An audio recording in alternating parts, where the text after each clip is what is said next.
Arab Israel, orang Yahudi berhak membela dirinya.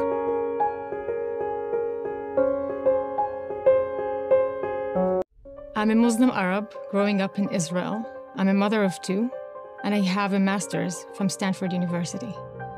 I was born to a Muslim family in Israel. My mom is a single mom. I have 8 siblings. My dad has 2 wives in parallel, and my mom decided she didn't want to live with his wife in the same house and didn't want to be in that village. And she went and moved to Nahariya. This is the Jewish town in northern Israel where she raised us, 9 children, on her own.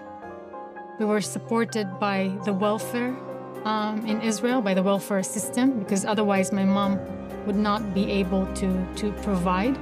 Israel is a very beautiful and strong multi-ethnic democracy. Around 20% of the population are Arab Muslims, like myself. We also have Christian Arabs, we have Druze. The Arab citizens of Israel receive equal rights. They get welfare, they get education, they get healthcare, they get all the rights, the protection, anything that a Jewish citizen would get. My Muslim teacher used to teach us everything about the Jews who stole the land. He would be teaching us that we would never be able to become anything in this country because this is the Jewish country, and the Jewish people would not allow you to become an engineer. They would not allow you to become doctor. You cannot be anything. And we will have to resist. We would have to fight.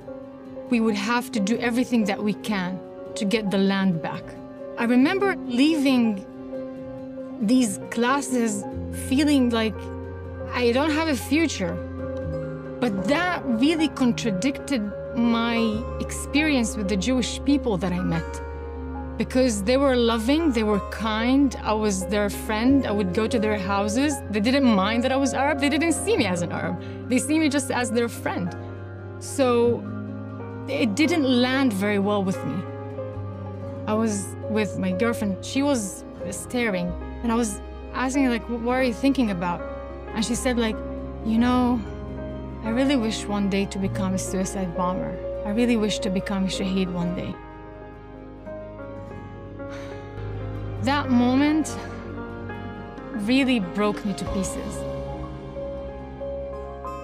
On the school break between 8th grade and 9th grade in the summer, I was discovered by a fashion photographer. That sounds really exciting. I should try that. But I knew that this is a choice of no return. I cannot step my foot in the village if I'm a model. I travel to Europe for work, and I spend a lot of my time in Tel Aviv. My uncle, my mother's brother, he threatened to cut off my head for dishonoring the family. And he obviously could not do that because we live in Israel, and Israel protects women. When he said that to my mom, she told him, "You won't even touch a hair on her head." I felt so empowered by her. And I wanted to send this message to all the Arab girls that you can be anything that you want. You can pursue any path that you want. It's very important to note that Israel pulled out of Gaza completely, unilaterally in 2005. They uprooted all the Jewish citizens who used to live in Gaza. All of them. All of them were taken out forcefully. After 2005, there was no Jew alive or dead in Gaza. They even take out the graves of the Jewish people because they didn't know what is going to happen to the graves. And this was a test case to see how a self-governing Gaza would look like. Gaza is a very fertile land.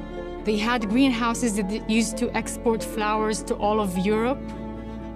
And the hope in Israel was that we're hoping that Gaza can become the Singapore of the Middle East, this tiny country that has this very good economy with all the greenhouses, and they have the most beautiful beaches in the region, and they can go and fish, they can build, we're going to help them in tech. This is our path for peace. Days after the Jews, left Gaza, Hamas went and burned out all the greenhouses. They burned everything to the ground because this was the Jews' greenhouses before.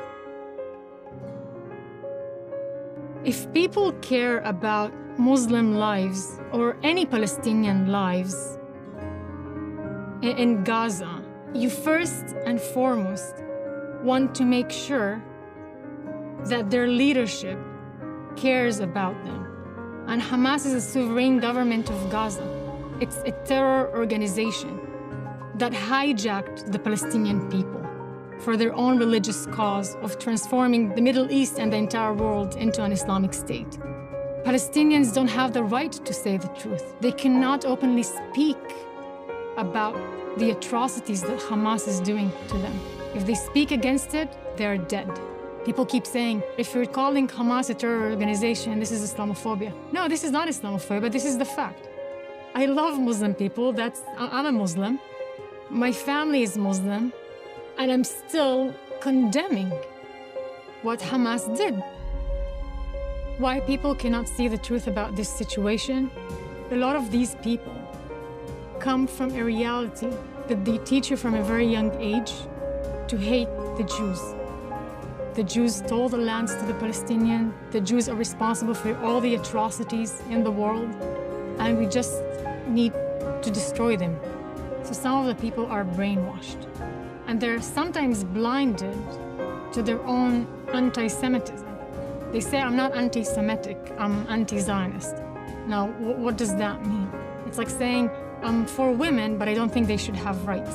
Because Zionism means that you believe in the Jewish people's right to have a state where they're safe and free from persecution, right? So how can you stand for the Jews and not wanting them to be able to defend themselves? And the other side, I think it's like a herd of sheep who are just like following whatever sounds good to them. And they think that Hamas is the weak part, Israel is strong, and thus we need to support the weak. The weak could be a terror organization. And they're not that weak after we saw what they were able to do on October 7th. The everyday American should care about this because the West is going to be next. Israel is just the first. Some of the countries, the Arab countries, or let's take for example Iran, calls Israel the small devil and America the big devil. Is this what we want to support in this country? I hear a lot of people calling Israel an apartheid state. Maybe let's start with explaining what is an apartheid. It's a discrimination based on race. Arabs in Israel, who constitute 20% of the Israeli population, they're equal citizens. They're getting all the rights from Israel. They have education, healthcare, welfare, full rights, full protection. They're equal citizens for everything. Where's the apartheid? I'm very proud in being Arab. I'm very proud about being Muslim. But all I needed as a child, as a human being, to realize my full potential was give me the security, the safety, the education. Give me the opportunity. Israel gave me everything. I'm the product of peace between Jews and Arabs, and how Jews and Arabs can live peacefully side by side together as brothers and sisters. As an Arab Muslim, it's very important for me to speak out about these topics, to support Israel. You have to speak the truth. You have to stand with justice. I know the truth. People who didn't live in Israel don't know the truth, and we need to fix it.